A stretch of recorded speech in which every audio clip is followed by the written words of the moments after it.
Now, welcome to session 2. Myself Jalaja Sajeev, PGT Bio from Kendriya Vidyalaya, Keshapuram.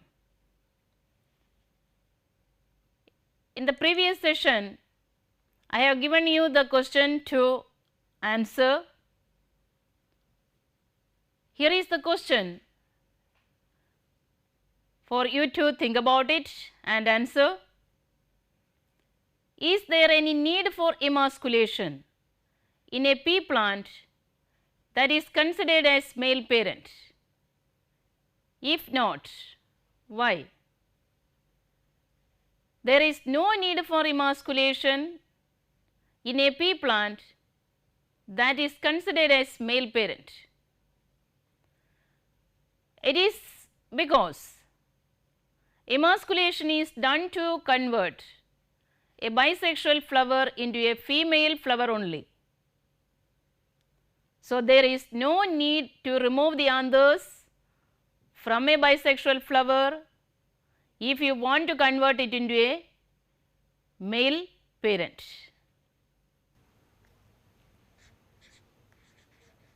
Here the parents, that is P generation, male into female.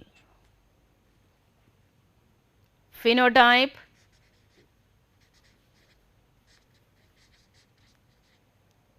tall, dwarf. Mendel considered in the original cross the character, the phenotype tall as male and dwarf as female. Now, here comes the question. These pea flowers are bisexual. So, how can it be converted into a male flower? The answer is, there is the technique called as emasculation, that is removal of anthers from a bisexual flower before its dehiscence. The purpose is to avoid self pollination.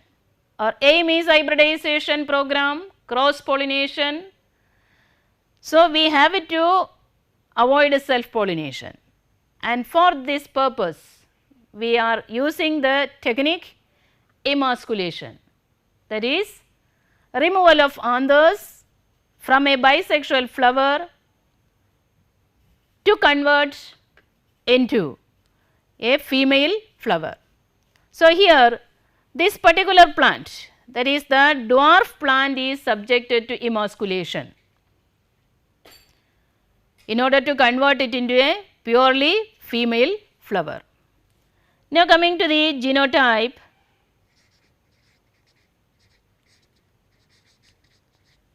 as I have already told you, the dominant character here is tall. Tall begins with the first letter T. So, we will consider and write it as T, capital T for dominant character, and we will write it 2 capital T's because a character is controlled by a pair of genes. Now, accordingly here we have to use small t. The recessive character is controlled by or represented by small letter, and again we will write 2 small t's because a character that is controlled by a pair of factors or genes. Now, next comes the gametes. During gamete formation, the pair of genes, alleles, that will segregate and move to 2 different gametes. So, accordingly we will get 2 gametes here represented as capital T, capital T. Here it is small t and small t. So, when you are writing these gametes, care must be taken to write it in circle. Then coming to the selfing, capital T gamete fuses with small t gamete. We will get capital T, small t alleles together. Now, what will be the phenotype of this particular hybrid individual? This is our F1 hybrid.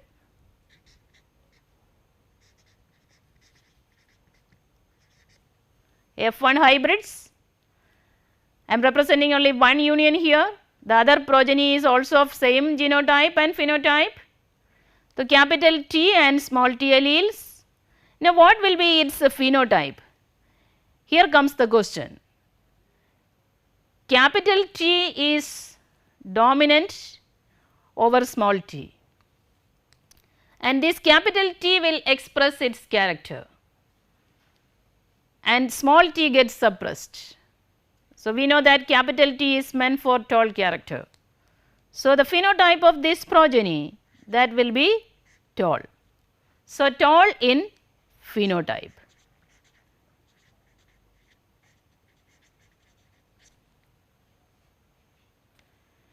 Now, the next step is selfing of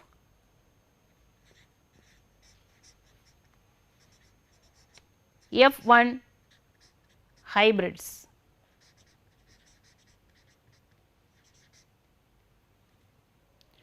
To produce the F2 generation.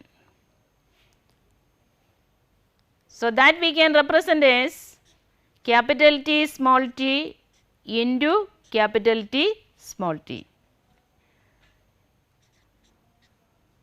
One we will consider as male and the other as female here. Now, next again their gamete formation. What are the different types of gametes produced?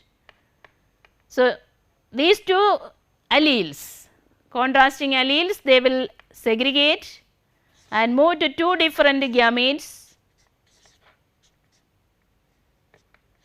like this.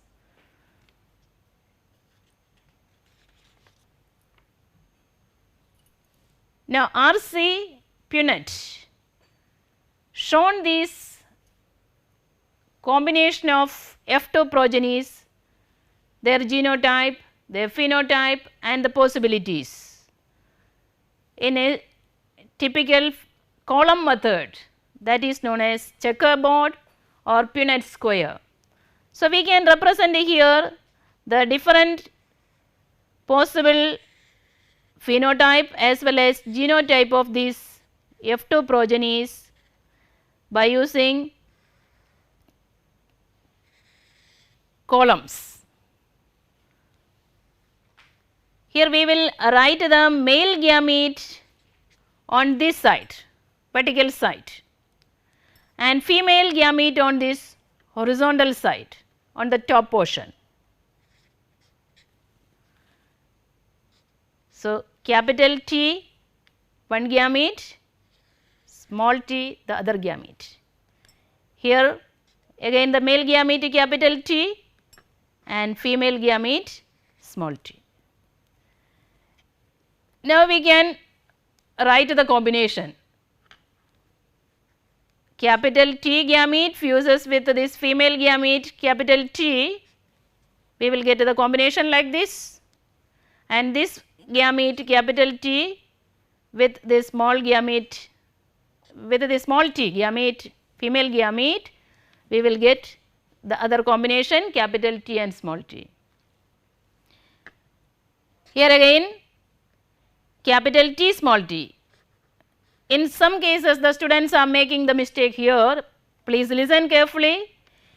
Capital T, that means the dominant allele must be written first, yet another basic concept that everybody must listen.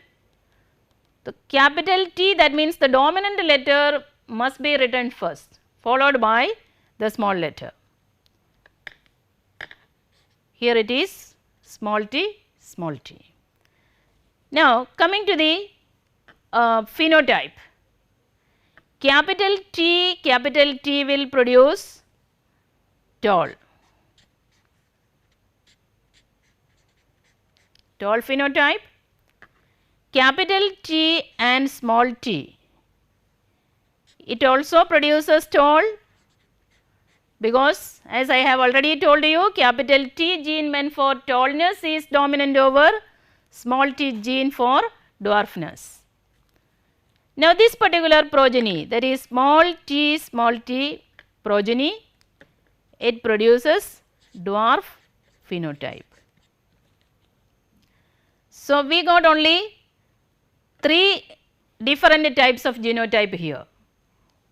One capital T that is purely homozygous, tall, and this one is capital T small t that is heterozygous. Again small t is purely homozygous. Here I want to emphasize one more concept, basic concept. A recessive individual will be always homozygous. A recessive individual will be always homozygous. Now, count the number of capital T individuals in this column. You can see only one. Capital T small t individuals, that is 2, and small t individuals will be 1 again. So, here we will get a ratio 1:2:1.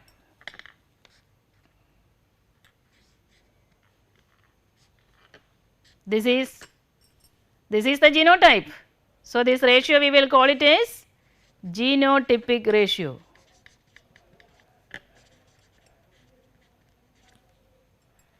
It shows the different types of possible combinations of alleles and the progenies of the F2 generation and its genotype. So, we will call it as genotypic ratio. So, in a monohybrid cross, the genotypic F2 genotypic ratio will be always 1:2:1. This is yet another basic concept. Now, coming to the phenotype.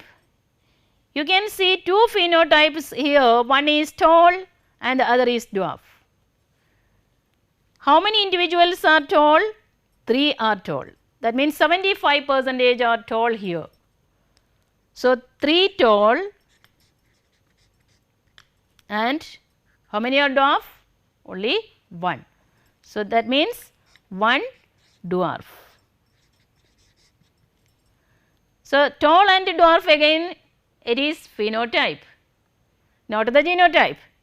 So, phenotype we are saying, so here we got the ratio 3:1. So, this ratio 3:1 that is known as phenotypic ratio.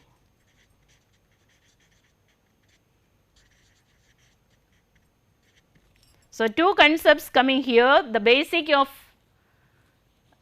in genetics, F2 genotypic ratio of a monohybrid cross, that is 1:2:1, and F2 phenotypic ratio of a monohybrid cross, that is 3:1. Now, accordingly, here you can see this particular tall individual and this particular tall individual, there is difference in its allelic constitution. This is having similar alleles, so homozygous, and these two are having different alleles, dissimilar alleles, so they are heterozygous. So, Mendel produced the F3 generation by selfing these progenies, F2 progenies. So, we can see what will happen when we are selfing this capital T progeny here. That means 3 tall progenies are there, out of this 1 tall. That means 1/3 tall. It has the homozygous genotype. When we are selfing it, we are writing like this. One we will consider as male and the other as female. Again the gametes capital T, here also capital T, we will get only similar type of progenies. Only tall progenies. This is the concept that it is homozygous. The same character tall, that is produced in the coming generations, in all the generations on selfing.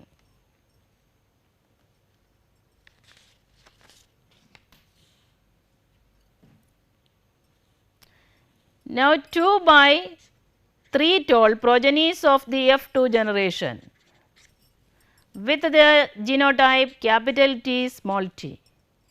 If we are selfing this particular individual, it is equivalent to the selfing of the F1 tall hybrids. Even though I will show you capital T small t into capital T small t. Like this, the gametes capital T, this will also separate. Now its union again without any, why we are using this checkerboard to represent this or Punnett square to represent these progenies? Here comes the answer to avoid the errors and confusions in writing the genotype. So here the female gametes we will write here capital T small t, male gametes here capital T small t. Again you can see the result will remains the same as that of the F2 generation. So according to Mendel, the 2 by 3 F2 tall progenies will produce 3 tall and 1 dwarf progeny in F3 generation on selfing. Why this ratio came? Because again the answer is they are heterozygous. Now 1 by 4th of the progenies of F2 generation, that is the dwarf progeny. We know that dwarf is recessive, so its genotype is small t, homozygous one. If we are selfing this particular progeny, then also we will get only one phenotype,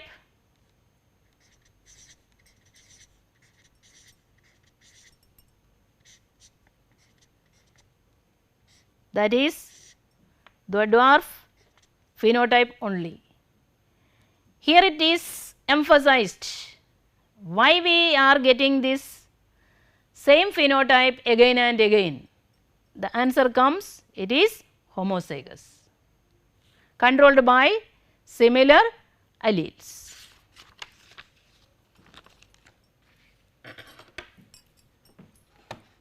Now we can go to this yet another concept, that is test cross.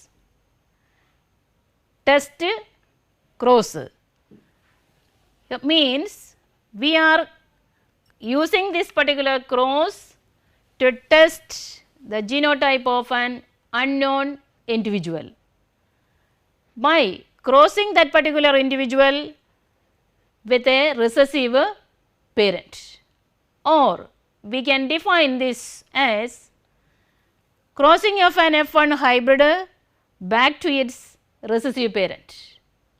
This cross is named itself as test cross because it is used to test or identify the genotype of an unknown individual.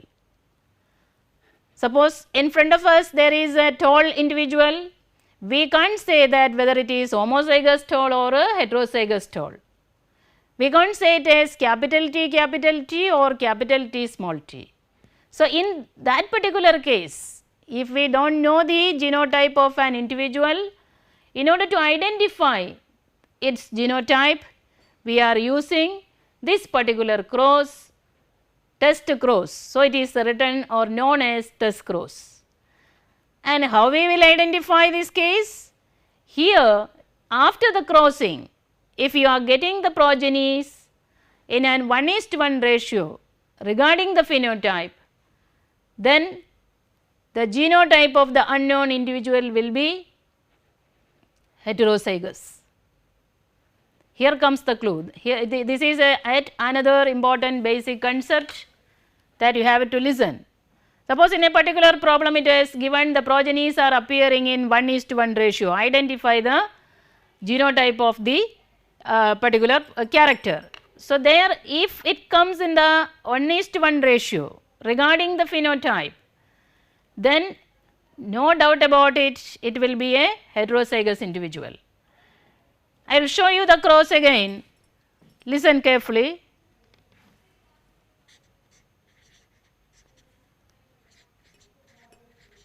Test cross. For example, in this original cross, tall into dwarf. We know that capital T, here it is small t. The gametes like this, and F1 hybrid is capital T, small t. This F1 hybrid, if we are crossing back to its recessive parent, we are crossing this with its recessive parent. Capital T into small t. This is also tall and this one dwarf. We are crossing an F1 hybrid back to its recessive parent. Or suppose we do not know the genotype of this particular individual and we are crossing with its recessive parent. Then gametes like this we will get. We can again show it in a Punnett square. For example, this one is considered as the female parent, and here it is considered as the male parent. In the original cross also this is female and this one is male. Here we are writing the female gamete, male gamete here, capital T and small t. Capital T, small t, capital T, small t, small t, small t and small t, small t. Here means these two progenies, they are tall, and these two progenies, they are dwarf. 2:2, that means 1:1. Phenotype 1:1. Now comes to the genotype. We are getting only two types of genotype here. One is capital T, small t. The other is small t, small t. 1, and this is also, here it is 2 and 2, that equals 1:1. Can you came to a conclusion here after seeing this ratio? Yes, the ratio, that is phenotypic ratio as well as genotypic ratio, both will remains the same, that is 1:1. So here comes yet another application question. Name a cross in which the phenotypic and genotypic ratio remains the same. One such case is test cross. In this chapter we will see at another condition also. So here it is in the test cross, whether it is monohybrid test cross or it is dihybrid test cross, the phenotypic as well as genotypic ratio, that will remains the same. For a monohybrid cross, the test cross ratio will be 1:1. So 3 ratios are here in this monohybrid cross. One is phenotypic ratio, that is 3:1. Genotypic ratio is 1:2:1 and test cross ratio is 1:1. Memorize.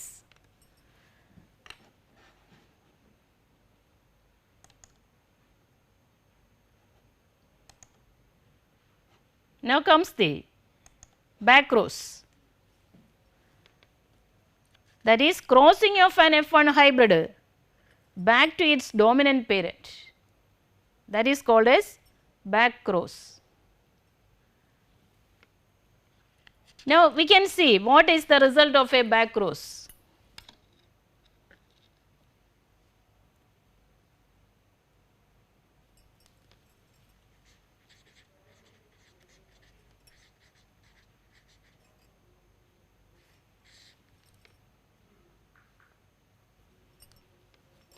the F1 hybrid that is crossed back to its dominant parent. So, here in this particular case, the dominant parent is tall and F1 hybrid is also tall. So, tall into tall. This is the F1 hybrid and this one is the dominant tall parent.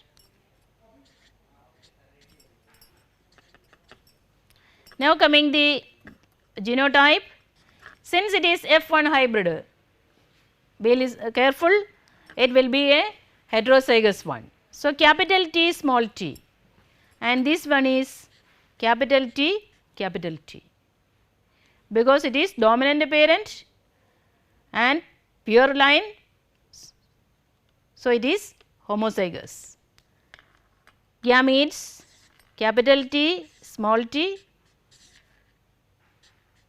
like this.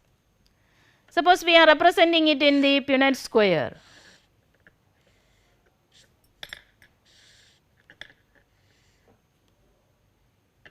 The male gamete capital T, here also capital T. This is the female gamete capital T small t. Capital T, one union, the other combination is capital T, small t. Here it is capital T, this one is again capital T and small t. Now, what will be the phenotype? Here it is homozygous tall, these are heterozygous tall. That means all the progenies are tall in phenotype.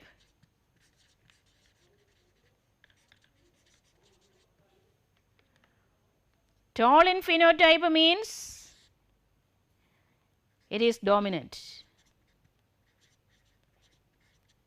So, again coming the concept, in a back cross all the progenies produced will be dominant in phenotype. That is the common conclusion. But in test cross we will get one dominant is to one recessive. That is 1:1 ratio of phenotype as well as genotype.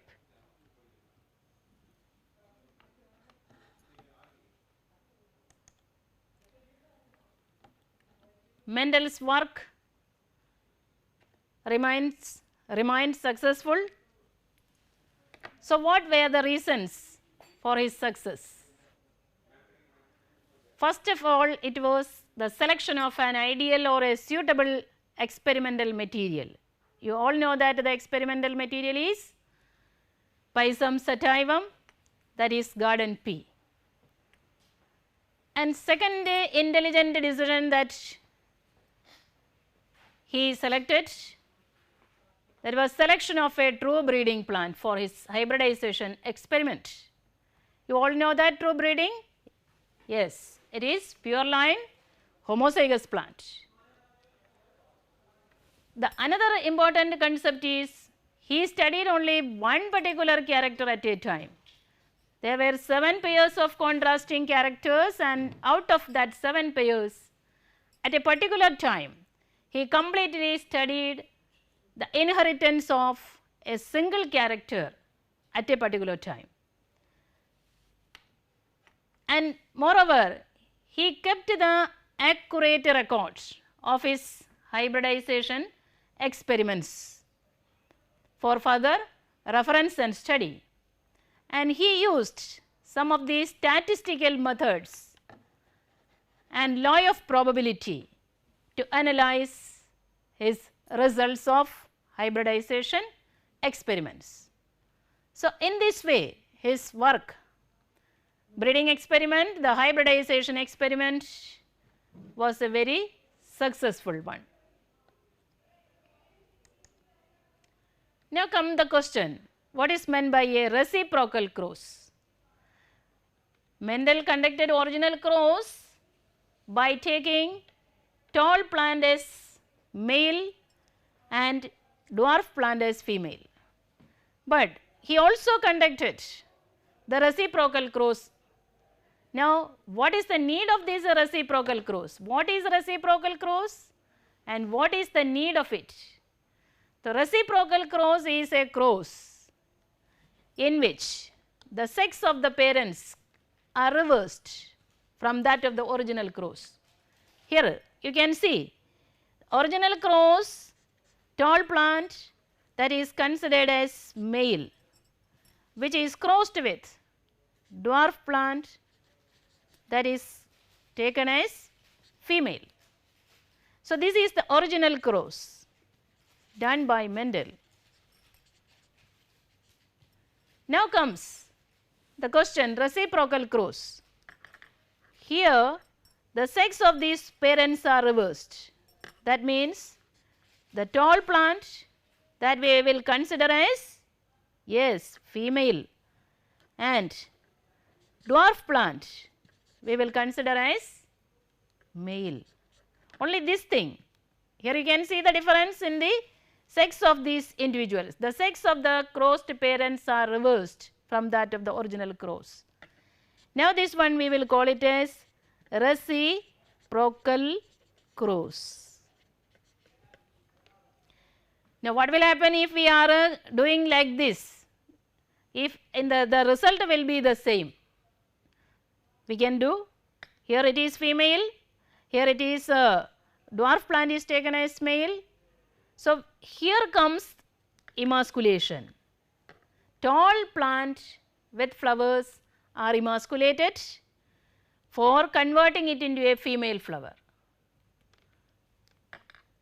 So this is the phenotype. Now comes the genotype, capital T, small t, gametes, capital T, small t like this. Now we can use the cross pollination, hybridization, collected the pollen grains from this dwarf male plant, dusted on the stigma of the tall female plant. The result will be capital T, small t, same as that of the original cross.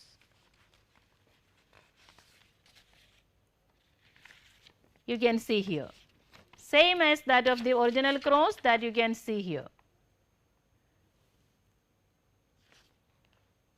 The F1 hybrid phenotype again tall. When we are again doing this selfing of this plant to produce the F2 generation, see selfing of F1, capital T small t into capital T small t,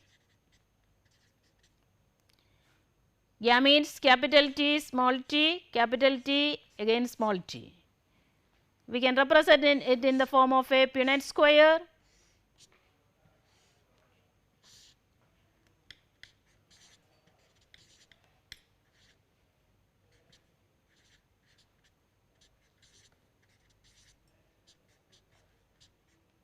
Like this you can see the result, no difference, same result we will get, 3 tall and 1 dwarf, that is again 3:1 ratio. Regarding the genotype also we will get the same result, 1 capital T, 2 capital T small t and 1 small t. So again it is 1:2:1, no variation from that of the original cross.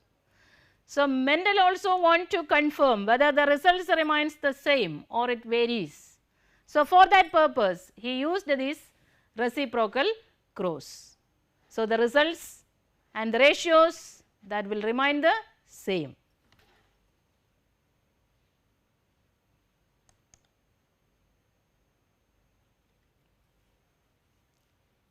Now comes the laws framed by Mendel based on his hybridization experiments, breeding experiments, that we will name it as Mendelian laws. So, the first one, that is law of unit character.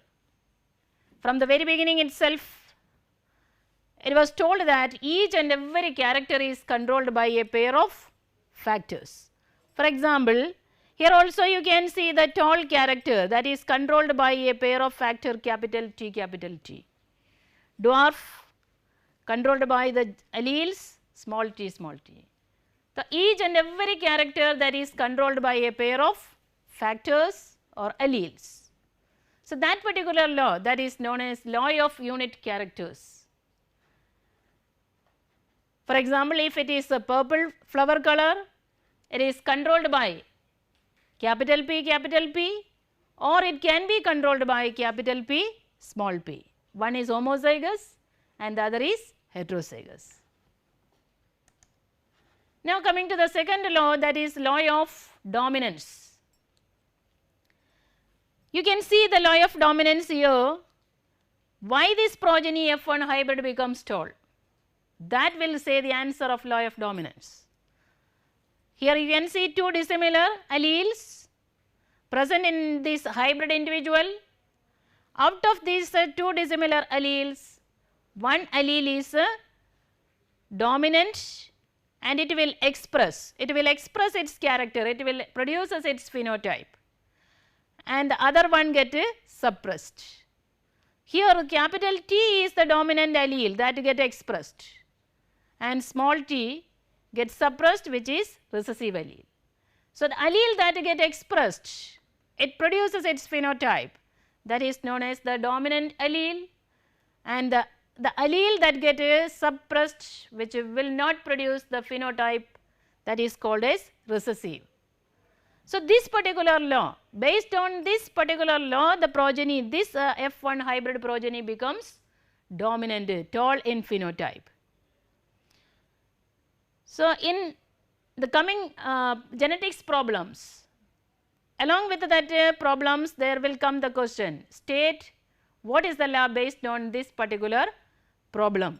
So, there you can analyze, one is law of unity character, second thing is law of dominance.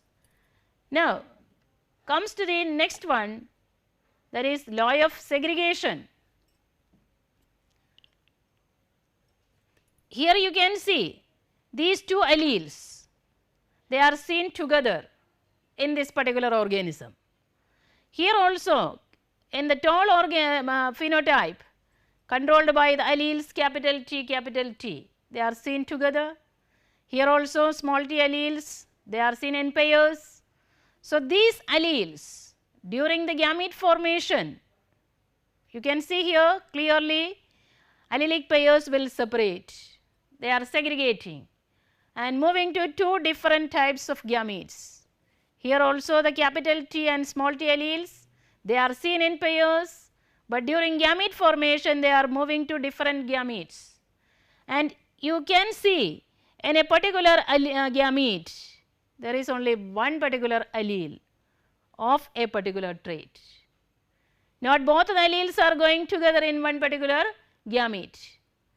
Only a one gamete that contains only a single allele for a particular trait. So, the gametes are pure here, either it may be showing dominant allele or it may be showing recessive allele. So, this particular law, that is known as law of segregation, or it is known as law of purity of gametes, because the gametes are pure here, either it may be dominant or it possesses a recessive allele. So, this is yet another law based on monohybrid cross, law of segregation, or at another name is law of purity of gametes. Why this law is known as law of purity of gametes? Because as I have already told, the gamete contains only one allele for a particular character.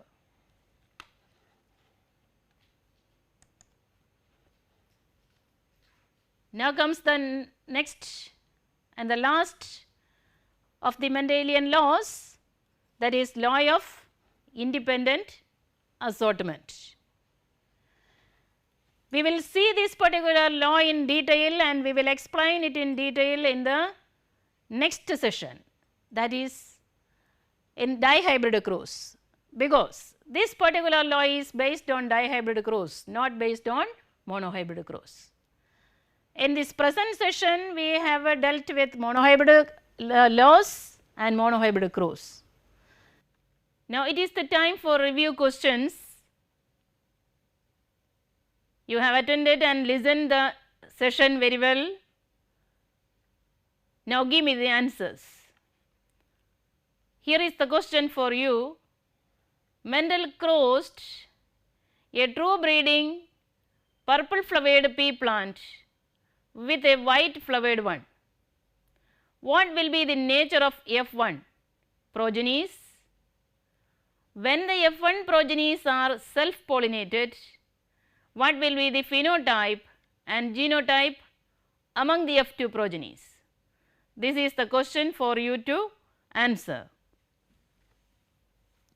So, here I will help you in answering the question.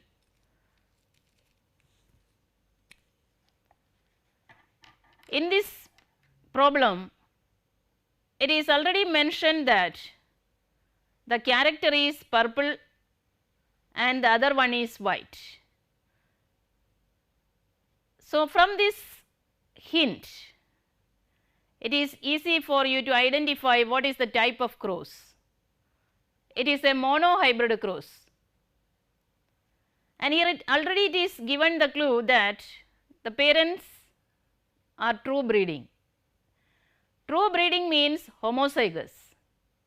So, we can solve this problem in the following way.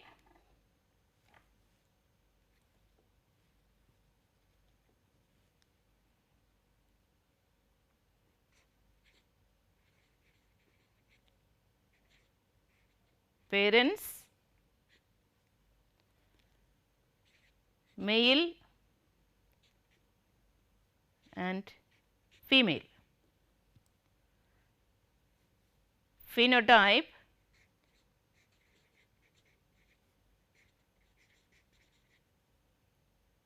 purple, white.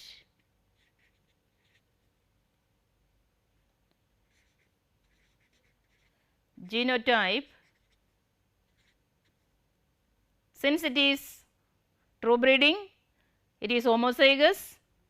So, we will write it as capital P, capital P. We have used the letter P because the dominant character begins with a P. The small letter small p is meant for white. Now, gametes, capital P, and here it is small p, small p. F1 generation, it is capital P first followed by small p. The progeny is purple in phenotype. This is the F1 hybrid. So, here in the question it is already asked what will be the nature of F1 progenies. So, here comes the answer. Its genotype is capital P, small p, and the phenotype is purple. Now, here it is again asked in the question, what will be the nature of F2 progenies, phenotype as well as genotype. That means, we have to show the F2 generation also. So, F1 on selfing. We will represent it as capital P small p into capital P small p. One considered as male and the other is considering as female. Now, gametes,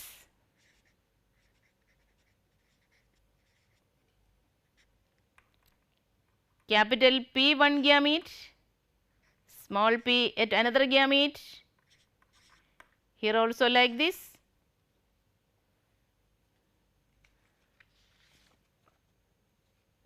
Now we have to make the Punnett square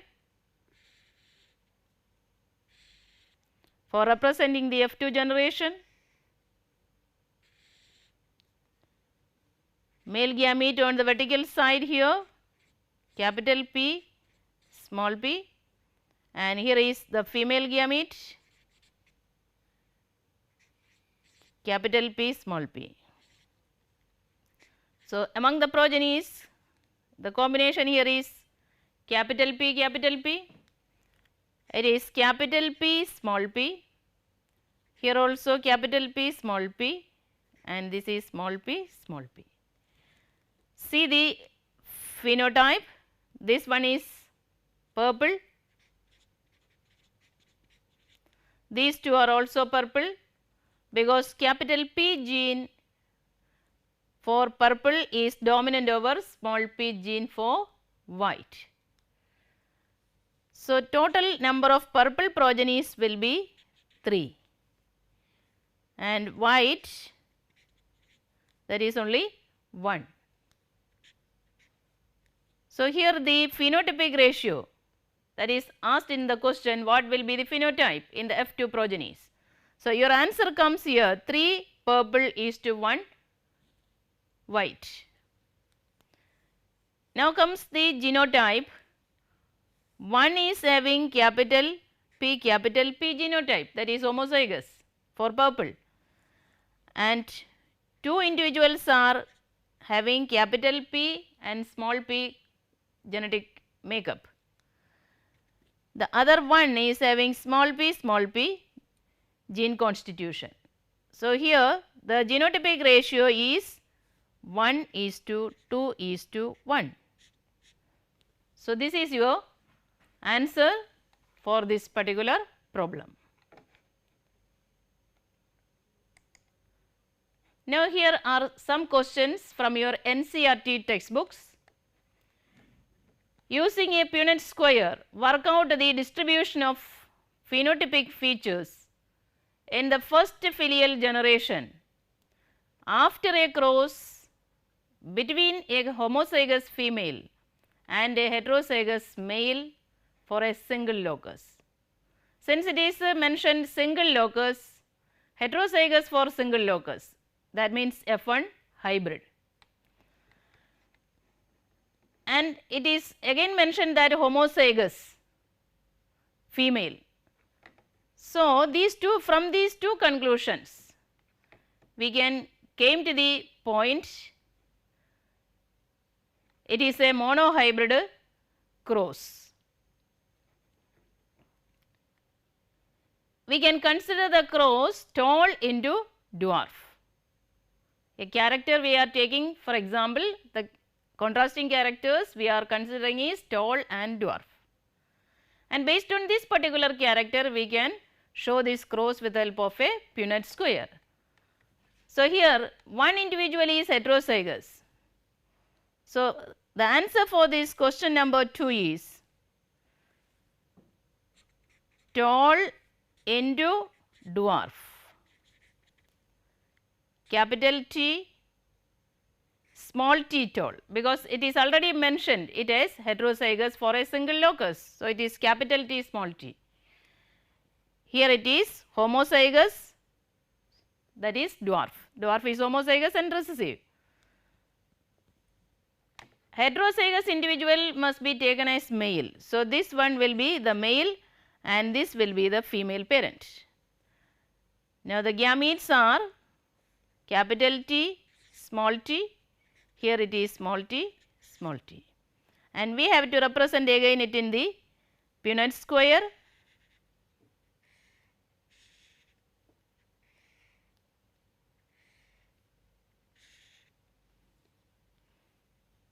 Female gamete small t, male gametes capital T, small t.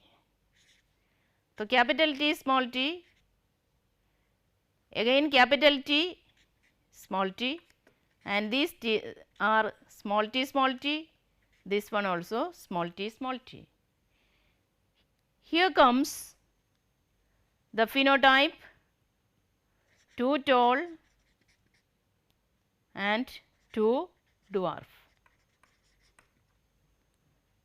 So, again it is equal to 1:1 ratio. So, it is a test cross that is asked in the question. Your third question is, a diploid organism is heterozygous for 4 loci. How many types of gametes can be formed? Heterozygous for one locus, then it produces 2 gametes. It can be calculated by using this formula 2 raised to n. Here n denotes the number of loci or even number of contrasting characters. Since it is 4 loci, it is 2 raised to 4. That means 2 into 2 into 2 into 2, that equals 16 types of gametes are produced here.